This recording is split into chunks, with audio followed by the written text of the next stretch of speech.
નમસ્કાર ખેડૂત મિત્રો, આજે આપણે આવ્યા છીએ પાદરા ગામમાં પ્રગતિશીલ ખેડૂત એવા એમજીભાઈની મુલાકાતે. તો તેમણે તેમના કાકડીની પાકના ઉપર જે એમેઝોન દવાનો છંટકાવ કરેલ છે, તો તેમને તેનાથી કેવું રિઝલ્ટ મળ્યું તે આપણે તેમની પાસે જાણીશું. નમસ્કાર. હાજી, મારું નામ એમજીભાઈ, મકવાણા, ગામ પાદરા, તાલુકો ડીસા. બરોબર. અને એમેઝોનનો છંટકાવ કર્યો હતો, બરાબર 5 દિવસ થયા છે. તો તેનાથી તમને રિઝલ્ટ કેવું લાગ્યું? રિઝલ્ટ બહુ સારું લાગ્યું. આ જુઓ ફૂલ ચાલુ થઈ ગયા છે કાકડીની અંદર. અને આ 5 દિવસ થયા છંટકાવ કર્યાને. આ જુઓ બધામાં ફૂલ લાગી ગયા છે ટોટલમાં.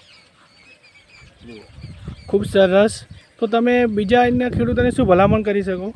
ભલામણ એવી કરું કે બધા ખેડૂતો એમેઝોનનો છંટકાવ કરે તો બહુ સારું રિઝલ્ટ મળે.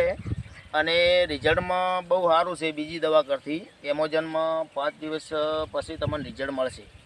ખૂબ સરસ, ધન્યવાદ.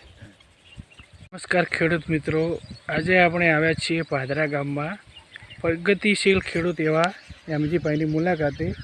તો તેમણે તેમના કાકડીની પાકના ઉપર જે એમેઝોન દવાનો છંટકાવ કરેલ છે, તો તેમને તેનાથી કેવું રિઝલ્ટ મળ્યું તે આપણે તેમની પાસે જાણીશું.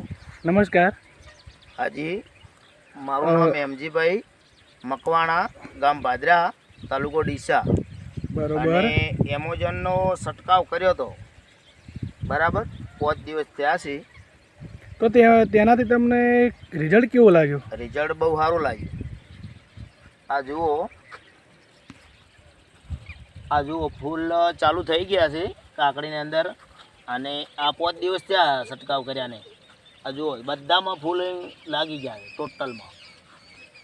જુઓ, ખૂબ સરસ. તો તમે બીજા અન્ય ખેડૂતોને શું ભલામણ કરી શકો? ભલામણ એવી કરું કે બધા ખેડૂતો એમેઝોનનો છંટકાવ કરે તો બહુ સારું રિઝલ્ટ મળે.